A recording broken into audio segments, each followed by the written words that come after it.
Welcome to Red, White, and Blue. From the right, I'm Gary Polland. And from the left, I'm David Jones. That's good, David. Yeah.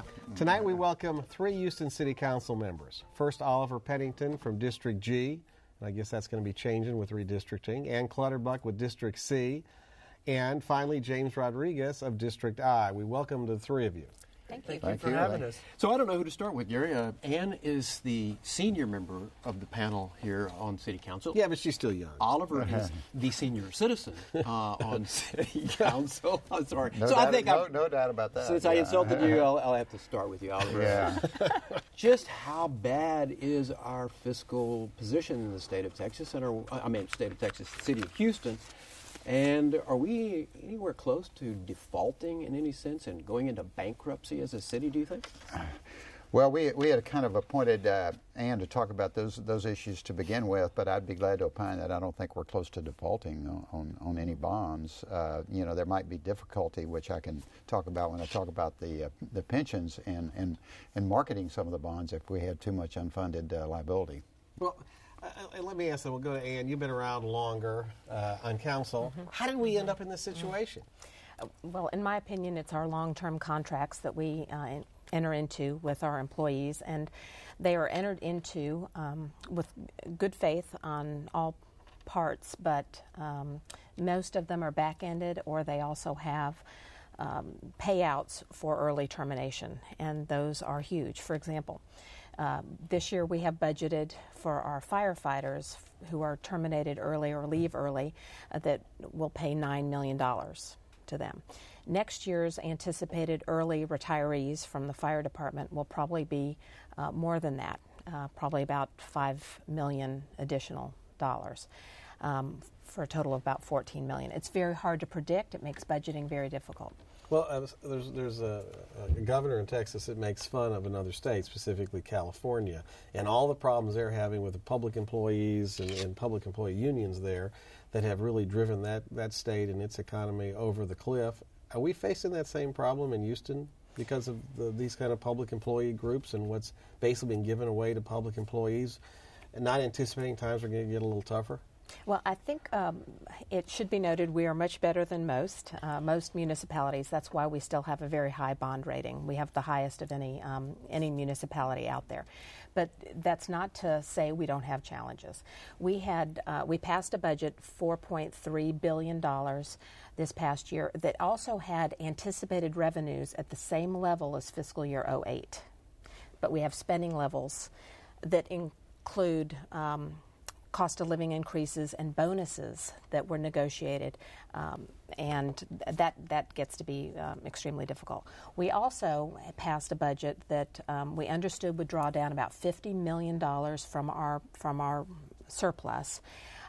We knew that going in, but we also anticipated certain increases in fees, consolidations for fleet and IT and HR that haven't really manifested yet, and we also anticipated a lot of land sales that are going to fall woefully short. So we have a number of challenges. Right, Mr. Rodriguez, you and Oliver too join in as far as what you think the mayor is going to do to make up for the losses that Ann is saying are still unaccounted for. Sure. And we're still doing that as we speak. We're tightening the belt every week. I think we just, as district council members, all council members actually got a directive from the mayor asking us to cut about $7,000 out of our district council budgets.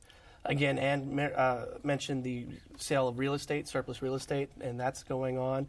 Hopefully, I'm optimistic that those sales will close before the end of our fiscal year.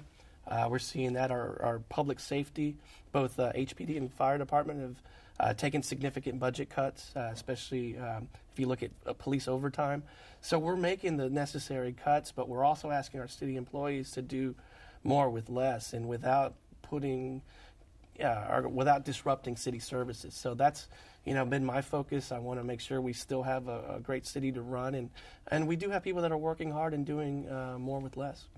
We also have this pension obligation problem, Mr. Pennington. Sure. And Mr. Bill King wrote an article recently in the Chronicle where he estimates that at 2020, the city's contribution, you can tell me or tell Bill if he's wrong about this, the city's contribution is going to be approaching something like $500 million, which is half of what property taxes bring in. I mean, what do we do about this? Well, like most complex problems, we work on it. And just to add one footnote to what Ann and James have said about the budget, I think the most important thing is to have a mentality of wanting to save money. I think a recent example of that is that, of course, we have to add 2 new council offices when 2 new council members are elected, and the council members have made the suggestion that we do that in a very economical way, and that's because we're thinking about it. And I do think that the mayor and her department heads are all thinking about saving money. Several of them have made reports to city council already, as James alluded to. The city attorney, the police chief, the fire chief, human resources, and so forth, and all of those department heads have reported that they are actually spending less than they were allocated at the beginning of the year. So I think we have the right mentality. And like with most complex things, once you begin thinking about them, you can think of ways to save money. And, hopefully we won't reduce services in the process. Was it fair to say then the problem the city faces is a spending problem and not a revenue problem? Or it is a revenue problem. The ad valorem tax collections have been down. The projections through the next few years show that they will be up, or they're projecting that they will be up, and that's based on research. But it's a combination of both. We've been accustomed to both the sales tax and the property tax revenues increasing, but we're certainly not seeing that this year. So is there something wrong with the revenue system we presently have, Oliver, to give the city adequate funding to fund the necessary programs like public safety and the priorities that the public have? Mm-hmm. Well, if you look at the charts, the cost of personnel has gone up significantly, particularly for the police and the fire. So I would say that the cost of the services has gone up while the revenues have not gone up to match them. I'm still waiting for somebody to tell me about Bill King's analysis about. I'll be glad to tell you about that. As I understand it, beginning in the year 2000, we started making a contribution of $100 million, and then it was rapidly, and it was up to $229 million just this in 2010, I believe. So this is a lot of money that we're starting to put into these. Sure. I know all of us are looking at the problem very closely, and the mayor's going to be working in Austin this session to try to do something about that. I'll let Oliver kind of go into some of the pension, but I think we all have our thoughts on what is needed, but serious discussion now of maybe looking at some of the corporate models. Well, the head of the firefighters pension fund wrote an article, a letter to the editor the other day, Mr. Pennington, and he says, don't look at us. We are 139th in pay in the United States. We're 5th in numbers of calls, and we've got this spread out city, and we've got the Port of Houston we have to cover and all of the dangers there. And their pensions do not cover health care and a number of other benefits. So we're going to be taking on the firefighters? Well, I think we all respect what the firefighters do, and we all value what they do. I don't think anybody wants to stop having firefighters nor reduce the quality of our fire department. And I think we're proud of that. The problem is a complex problem. It's a governance problem to begin with. The state legislature for all 3 of our unions has prescribed minimum payments that the city has to make. That's without regard to how much money the city has available. So that's the beginning of the problem. The second problem is that the city has no control over the pension funds in terms of benefits paid, the actuarials who are used, the information that is used to calculate how much is due. That's under the control of the retirees and the union members. We do have token representation, but we have no control. There are other cities in the state that do. So we have a governance problem, and it's more than just a paper problem, because it caused a real glitch back in 2001. The actuarial for the firefighters pension fund represented to Mayor Brown at the time that if benefits were increased by a certain amount, it would only cause a 1% increase in the payments that the city made. And the city signed off on that, but instead of being a 1% increase, it caused about a 7 or 8% 8% increase. And so because the city did not have control of the governance process, it wasn't able to get proper information. And that combined with the, of course, two market dives, the 2001 dive and the 2008 and 2009 dives have exacerbated, kind of a general financial problem that we have. There are other cities who have other ways of bringing in revenue, Gary, than property taxes and fees.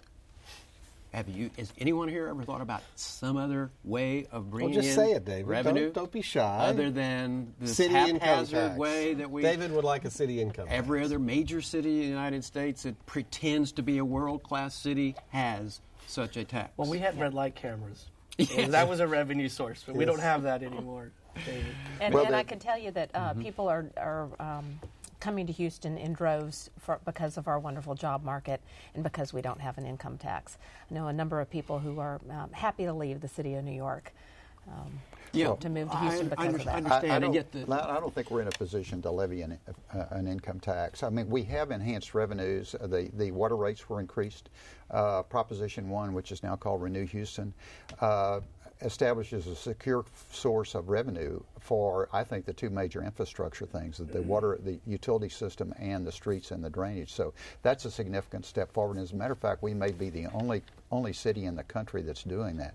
But the city of Houston, right now, the population projections show over the next 20 years from the U of H group, which used to be led by Barton Smith, there's another gentleman out there now, show that over the next 20 years, 65% of the jobs and 80% of the growth is going to go outside the city, although out in the metropolitan area. And I think that it will exacerbate that if the city has an income tax and the outlying areas don't have it. Do you think the energy industry is going to go anywhere? They're not going to move to Beaumont. I mean, Well, we have as oil prices go up, and we have people with great wealth in this town who are living in places and not paying taxes to us because of they live next to Gary in Bel Air or something. We so pay taxes in how Bel Air, long? David. So you can bring up every regressive kind of flat tax measure you want, and it's still going to be people without paying as much as they can stand to support a system of public services that are about to be exhausted with others, perhaps at your districts, who don't need those services because they could pay for them themselves. They have private schools, they have private security, and the like. David's suggesting user fees. What you think there's things the city now provides for free that you should be charging a user fee for? We just got through looking at a number of those, and it was part of the mayor's effort at raising fees, about $15 million. We're only going to be able to achieve about $6 million of that. We're looking at things that are not basic core city services, and the ability to require people to pay for them. For example, I have a dog. It's not your dog, it's my dog.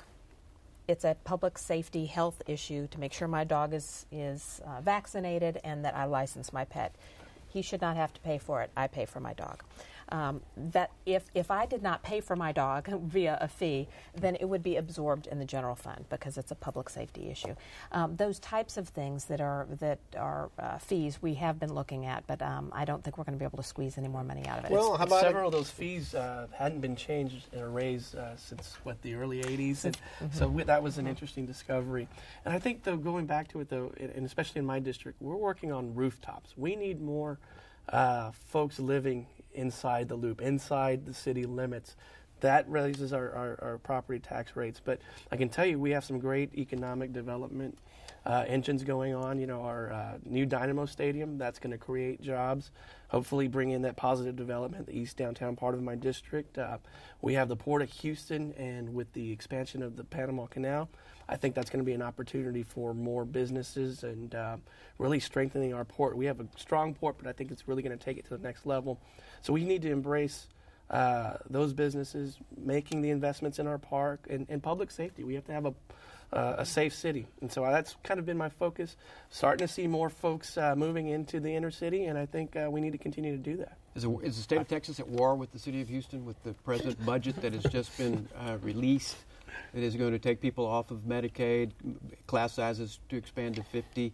per class, layoffs in the thousands. Let him ask. What are we going to do? The state budget, I mean, if it's come out, I haven't seen it. I know they just announced it yesterday. So, I mean, we get very little, the city gets very little direct money from the state. We do get money from transportation, and I understand that that's dried up. But that was a well-known factor before now. Walter, do you have any mandates that you get from the state that requires the city to spend money that you normally would not want to be able to or want to do? I believe Ann is well up to date on that. Well, we do have a number of unfunded mandates from the state, and the most recent example is after Hurricane Ike. We were required by the state to acquire generators for our water treatment plants. I personally don't think that we needed to do that. We operated very well, as anybody who survived Ike understands. The real challenge was our power plants, which are not owned by the city and are not under our control. So requiring that we have generators as backup, we were able to function perfectly well with renting them, frankly. But we'll hope that we don't get any further unfunded mandates and that we're able to keep our franchise fees and other things. Because the state could be reaching in and taking money away, like forfeiture fees from the police department. You said franchise fees. That's all possible by the state grabbing money, which would cause, I guess, more problems for the city. Okay, can we be a world-class city is my question if the state of Texas budget, the one that's most recently been offered, passes.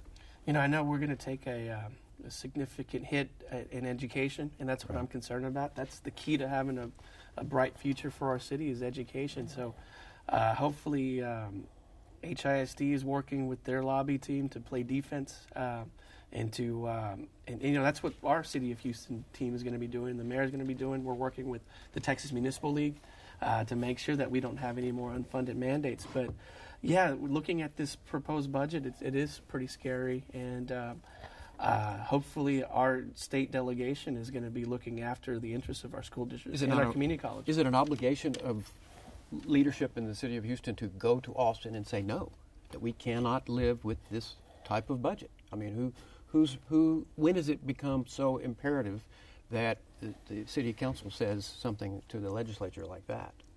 I mean, how dire does it have to get? I think it's all of our responsibilities. I think we all each need to work together, and working with the delegation and our respective state representatives, state senators, and we have to let them know how we feel and how it impacts our city, and to protect our constituents, quite frankly. So I think it's incumbent upon all of us to do our part to go to Austin and try to help. All right, I wanted to ask, do we have a number of the shortfall the city faces for the next budget year? There are, for the next budget year, yes, our dashboard forecast was anticipated that if we made all of the savings and accomplished all of the things that Mayor Parker wanted to in her existing budget, that we would enter fiscal year 12 with a $118 million deficit. Okay, but we're not going to get everything and we're not going to get everything she So that wants. means it'll be bigger.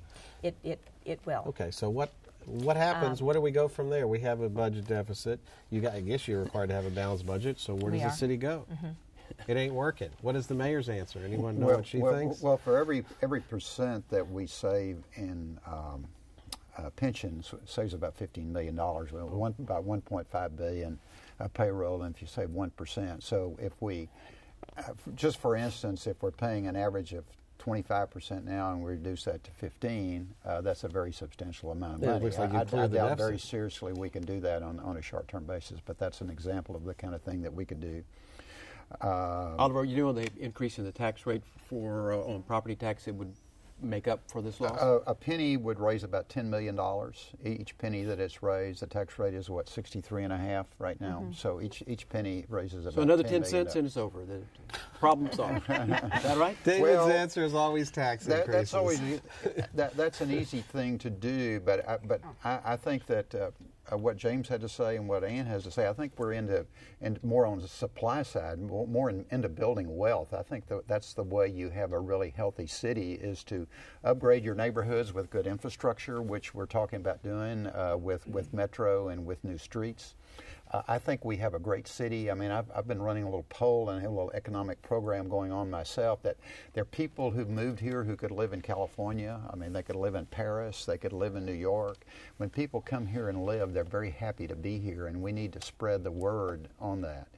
And we also need to, and there's some things that we could do, I think, for economic development that don't cost a lot of money. We could create greater synergism and exchange of ideas in business development, emerging technologies. Rice does a good job of that. U of H is trying to do that. I'm trying to work with those entities to get out the word that we're an entrepreneurial city. Did you say you were listening to people who could live in Paris? Yes, people who moved here who could live in Paris. David would take that offer. See, James, Was that Peter Brown? James, are you consulting with people in your district who So could? I think we have something to sell here, and I mean, people have moved here. I mean, you know, we have a lot of people who moved here from other places, and we need to sell that and bottle it and advertise it. We have some sexy issues to talk about with these people other than budget. Yes, I'm going to And talk I just about wanted it. to add that, I think we need to also realize the mayor's made several cost-cutting moves this fiscal year. We've consolidated departments. We have a new. We've consolidated all of our fleet operations with the city of Houston. We need to see if those savings can be realized from those consolidations. We have raised several fees, and I think that will help close the deficit as well. Then we could let people stop taking their cars home. That might save a bunch of That'll- money. Get rid of all those provided cars. We've Nobody tweaked gives you that cars, program do as they? well, and we've actually That's changed correct. the cost that we pass on to the employees. So we need to make sure those are working. And there's a charge for those who do take it home. Good. 2011 is a political year in the city of Houston, and it's going to be a redistricting year, and we're going to add 2 council seats, and we're going to have a mayor's race. So anyone want to opine first on what the budgetary train wreck potentially impact will have on the politics of this year? Does that Well, mean you're certainly- going to get challenged because you're not doing enough to save money? Well, I'll tell you what, I'm focusing and I'm working hard to make improvements to District I. It's one of the best districts in the city of Houston. We have challenges, but we're going to work through them. That's why they send us here to work through those problems. And like I said, I communicate with my constituents on a regular basis, and they're concerned about public safety. They're concerned about breathing cleaner air and having jobs. And so we're trying to do all we can to. So the challenge is going to come to the mayor. I mean, that's where Gary is really going with this question, and because she's in charge of this budget and this shortfall, and she just lost a vote on city council, a very important one. I've never seen a mayor lose appointment to a port commission position like she did. So there are those that are saying she's tone deaf and not paying attention enough to the people who can cause her problems. Is that true? Silence. Well, I guess the better question is she vulnerable? Because ultimately the mayor is the public face of the city, and we have a powerful form of government. Mayor's more powerful than the council. Is she vulnerable this year because of the crisis we face? And based on what I'm hearing is there's no guarantees we're coming out of this clean. So is she going to get faulted? Because Bill White, he's gone. He's been gone for 2 years, and can't kick him around anymore. I don't think there'll be much of an issue in this campaign. I think the budget deficit will be closed for this year. One way or another, it will be closed.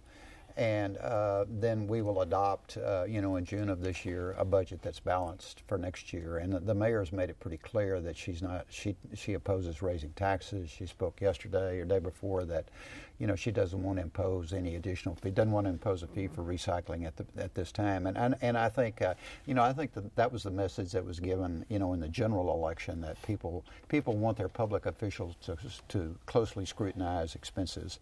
And so I think that's going to be done, and I don't think the financial matter is going to be an issue. It could be an issue 2 years from now if we don't have the proper leadership and things don't improve, but I don't think it's an issue this time. Mr. Rodriguez, there was an ethics ordinance that I understood passed and had one important exemption, according to the story I read, which was that elected officials can still ride around and take airplane rides with lobbyists and contractors. Is that going to be closed, or is that tolerable for you? Well, I don't. This council member doesn't take airplane rides and gives. We can always tweak and we can always, work to strengthen the ordinance. I thought what we did last week, or was it last week, sent a clear message that this council is focused on reform, and that we actually have the city of Houston has the strongest ethics ordinance now throughout the country, from what I'm told by our city attorney. But we can always look at tightening loopholes if there are any loopholes, and Again, this council member doesn't do any of that, and we have a good body of elected officials. And I don't know that many. I honestly can't name any of our colleagues that actually take trips and things like that at On airplanes? other people's. I mean, to get around your district, you right, mean? on Yeah, other, airplane at other ride? people's expense. But and maybe that's why we didn't address it, because it's just not an issue. We did address issues relating to meals and other types of gifts, as it were. It's bad to get caught in that thing. I mean, a congressman just went to prison, for violating the law, with similar kind of behavior. I think our efforts was to clarify what the boundaries are, and that's the reason why there was a reference to state law, which was one of the amendments that was adopted, because that's what can be done under state law is well established. That those provisions have been in effect for a long time. So it's safe to say, Oliver, that you're not going to Paris anytime soon with any member of your constituents. Well, unless everybody pays their own way, David. There you go. Yeah. There you go. Well, Peter Brown might take it. That's right. But we meet every week, so twice a week, exactly. and then we have committees in between. In fact, they're going to have to report this appearance on TV to the Thank Open you, Meetings Act. Mr. Rodriguez, Ann Clutterbuck, and Oliver Pennington. Great having you here. Thank you for having us. Thank you, Gary. We invite you to visit our home online at HoustonPBS.org. Click on the local program bar, red, white, and blue. Read about the show, the guests. Listen to Gary again if you must. And until next time, get informed and get active.